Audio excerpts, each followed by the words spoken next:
Eu me chamo Elis Guimarães, sou pedagoga, educadora popular e atualmente atuo como missionária na Igreja Metodista Filadélfia, no bairro do Engenho Velho da Federação, em Salvador, na Bahia. E o convite hoje é para que a gente pense um pouco sobre o racismo, sobre os efeitos do racismo e sobre como colaborar na superação desses efeitos na nossa sociedade. Primeira pergunta: o que é lugar de fala? E qual a importância desse conceito para as pessoas negras? Bom, como a própria expressão já diz, lugar de fala é o lugar da pessoa que fala. E aí esse conceito, ele é entendido da seguinte maneira, que quem está no lugar deve então exercer a fala. Parece meio óbvio, mas há bem pouco tempo atrás era muito comum que outras vozes se levantassem em favor das mulheres, em favor dos indígenas, em favor das pessoas negras e falassem no lugar dessas pessoas.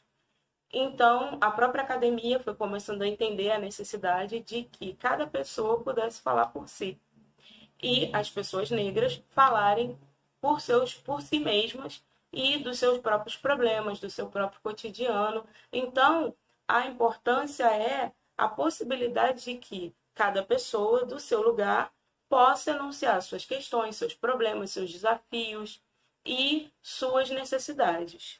Pergunta número 2: como a discriminação racial afeta de formas diferentes homens e mulheres? Na Organização Social do Brasil hoje, nós temos uma pirâmide que coloca o homem branco, hétero, no primeiro lugar, a mulher branca em segundo lugar, o homem negro em terceiro lugar e a mulher negra em quarto lugar. Então, entre o homem branco e a mulher negra, há dois estágios e como é que isso se processa? São dois estágios de incidência.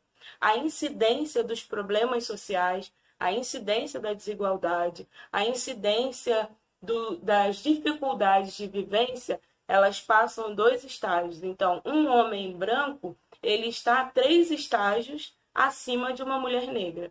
Isso se percebe no valor do salário, isso se percebe nos cargos ocupados nas empresas, isso se percebe no tratamento da segurança pública destinado a essas pessoas.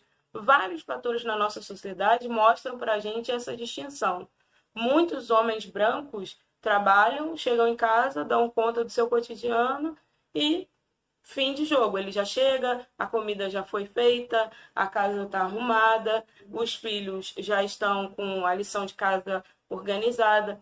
As mulheres negras, muitas delas, especialmente aquelas que trabalham em situação de trabalho doméstico, sequer têm a possibilidade de acompanhar o desenvolvimento dos seus filhos, porque estão no cuidado do desenvolvimento, no cuidado com o desenvolvimento dos filhos de outras pessoas, via de regra, pessoas brancas. Pergunta número 3. Em sua opinião, qual a melhor forma para combater o racismo e a discriminação racial no Brasil? Bem, eu acho que o passo importante a gente já deu. Nós já estamos pensando sobre isso, nós já estamos sendo provocadas e provocados a reconhecer isso. Ainda que haja uma resistência, talvez por conta do mito da democracia racial, dessa coisa que só existe no discurso, que nós somos todos iguais, mas os acessos não são todos iguais.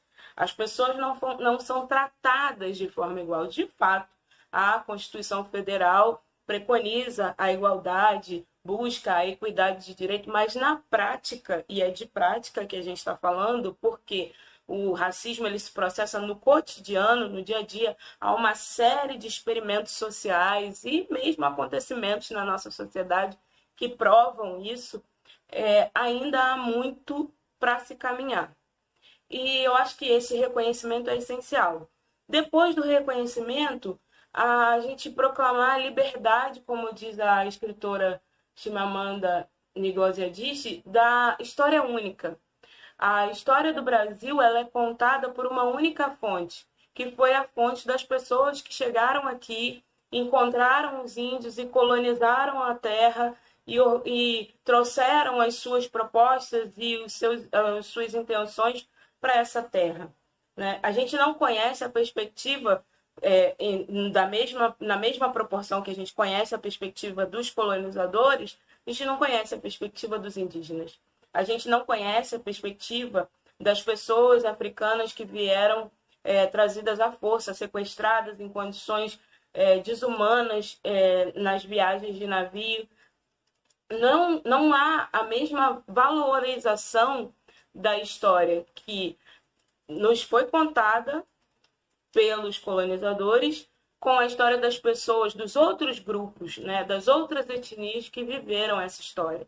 Então, eu acho que o segundo passo é a gente caminhar na diversidade dessa história contada do nosso país, a fim de que a gente possa perceber a nossa real origem e perceber as nossas questões de forma mais apurada. Terceiro passo, a revisão das nossas práticas. À luz do que nós temos visto e ouvido sobre a história da escravização das pessoas pretas, nós passarmos a buscar uma outra maneira de viver que busque reparar os danos que foram causados. Que busque não apagar, porque isso é impossível, mas reparar os danos causados. Agir de forma que aqueles danos que se encravaram na nossa história sejam diminuídos, sejam apequenados e a gente possa experimentar uma convivência mais igualitária. Quarta pergunta. As pessoas escravizadas tinham algum motivo para celebrar em 13 de maio de 1988? Não. Todo mundo sabe que o Brasil foi o último país a abolir o sistema de escravização de pessoas negras, e isso foi advindo, primeiro, da luta das pessoas aqui no Brasil, tanto das pessoas negras, como também de pessoas não negras solidárias à causa, como de uma pressão internacional, porque a escravização de pessoas já não era mais algo usual no mundo. Então, a monarquia foi pressionada a tomar essa decisão. E ela tomou essa decisão pensando nessa pressão internacional, fruto dessas tensões, mas sem nenhum tipo de cuidado, anteparo às pessoas negras. Então, você no dia seguinte estava livre, mas não tinha onde morar. No dia seguinte estava livre, mas não tinha trabalho. No dia seguinte estava livre, mas não tinha o que fazer da vida. Ao contrário das outras pessoas que chegaram depois, das outras nacionalidades, japoneses, italianos, que vieram com subsídio, vieram com possibilidades de crescimento, de abertura de novos negócios, as pessoas negras receberam o anúncio de um documento e de lá para cá também não foi feito um processo para dar conta disso. Pelo contrário, tanto as desigualdades que a gente continua percebendo. Então, eu penso que o compromisso da sociedade começa no dia 14 de maio.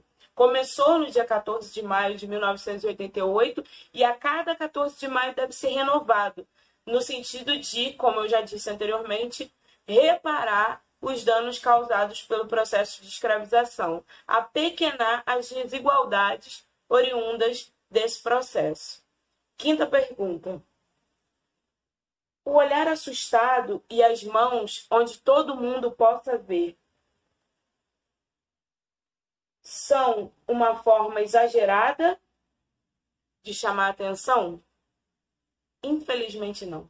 Infelizmente, essa é uma recomendação que a gente recebe geração após geração numa tentativa das nossas mais velhas de proteger a gente, de cuidar para que a gente não seja alvo da força policial, da desconfiança de outras pessoas.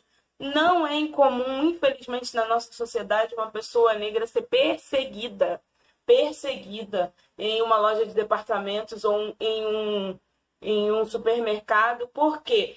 Parte-se do princípio que, por ela ter a cor da pele preta, ela é uma potencial criminosa. Ela é um potencial perigo. Ela representa perigo ao patrimônio, representa perigo às pessoas, representa perigo ao ambiente.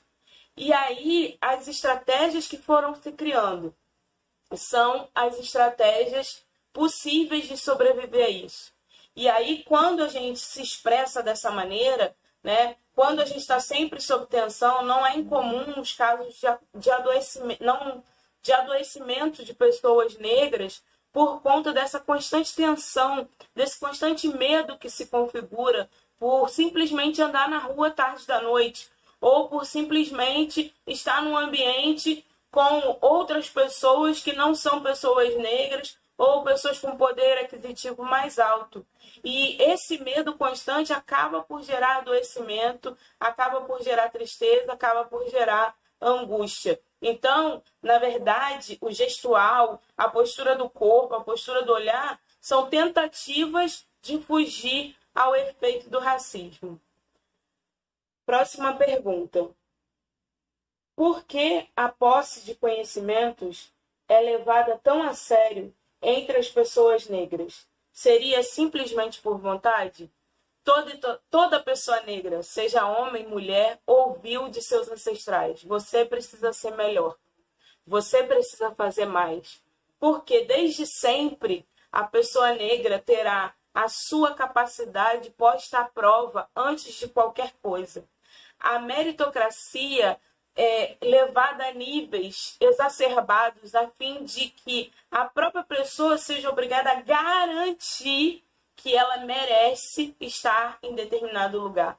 Por quê? Não é natural a pessoa de pele preta o lugar destacado. Não é natural a pessoa de pele preta o lugar de bem-sucessão. Não é natural a pessoa preta o lugar do salário alto.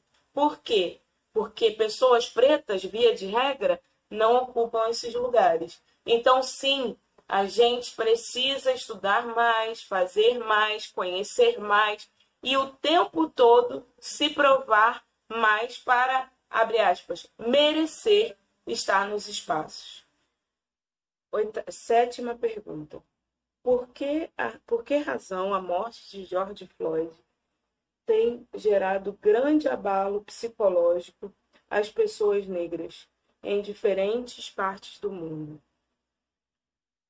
É impossível não se ver no corpo de George Floyd, no corpo da irmã em São Paulo, que também teve seu pescoço pisoteado por um policial militar, no corpo do menino Miguel, que caiu do 9º andar das Torres Gêmeas em Recife, no corpo de Cláudia da Silva, no corpo de Amarildo, no corpo de Marielle. Quando uma pessoa negra morre, parte de nós morre junto. E toda morte gera dor, toda morte gera luto, toda morte gera tristeza. E também reside a memória coletiva. Será que eu vou ser a próxima pessoa a ser assassinada? Porque, veja, em condições naturais, essas pessoas não teriam sido torturadas, não teriam sido assassinadas. Elas teriam sido responsabilizadas por seus possíveis atos e levadas a responder de acordo com aquilo que fosse pertinente desses atos. Mas elas não seriam assassinadas. A moça em São Paulo não teria seu pescoço pisoteado por um homem, né, no chão, humilhada. Então, isso traz dor, traz pesar, porque a gente fica pensando: será que o próximo ou a próxima sou eu? Quando será que vai acontecer comigo? E essa mobilização ela é importante, mas é importante também a gente perceber que esse é um problema recorrente no nosso país. A tortura e a morte, o assassinato dos corpos das pessoas pretas é recorrente. Desde a nossa origem é assim. Então nós podemos nos indignar, devemos nos indignar, mas devemos agir entendendo que esse é um problema recorrente. Última pergunta. O que justifica a necessidade de um trabalho específico de saúde mental voltado para a população negra? Essas questões que a gente acabou de conversar aqui, né? Toda a nossa trajetória é de dor, toda a nossa trajetória é de trauma, toda a nossa trajetória é de perda, de desencontro, de separação. é de agressividade, é de violência, é de tortura. Então, é nítido que nós precisamos de uma atenção nesse sentido. E isso justifica por si só a necessidade de que haja um trabalho específico, sim, mas o sistema de saúde como um todo, não só o sistema público, mas o sistema privado em especial, está muito despreparado para atender as pessoas pretas. O nosso corpo ainda é objetificado, nosso corpo ainda é tratado como coisa pelos profissionais da saúde. Não há, por parte dos profissionais da saúde, a atribuição de pessoa humana. Os profissionais, em especial alguns médicos, né, nos olham como coisas. Nos tratam como coisas. Eu venho pensando, inclusive, sobre a necessidade de nós termos uma rede de assistência médica só com profissionais pretos. Talvez assim a gente vislumbre um pouco mais de dignidade, a gente vislumbre um pouco mais de humanidade nos tratamentos, um pouco mais de atenção nos tratamentos, né, que deveria ser característico da prática médica, mas no caso das pessoas pretas, no nosso caso não é, infelizmente. Então há que haver, sim, não só na saúde mental, como em todos os setores, né, do ambiente do tratamento médico, uma atenção voltada às pessoas pretas. E como todas as demais que nós conversamos aqui, no sentido de amenizar o dano causado, de reduzir o dano causado, de reparar o dano causado. Muito obrigada, ótima noite para você. Ótimo dia, porque eu não sei quando que você vai ver esse vídeo, ele está sendo gravado à noite, mas eu não sei quando você vai assistir. E que eu e você, nós, sigamos na construção de um mundo livre do racismo. Obrigada.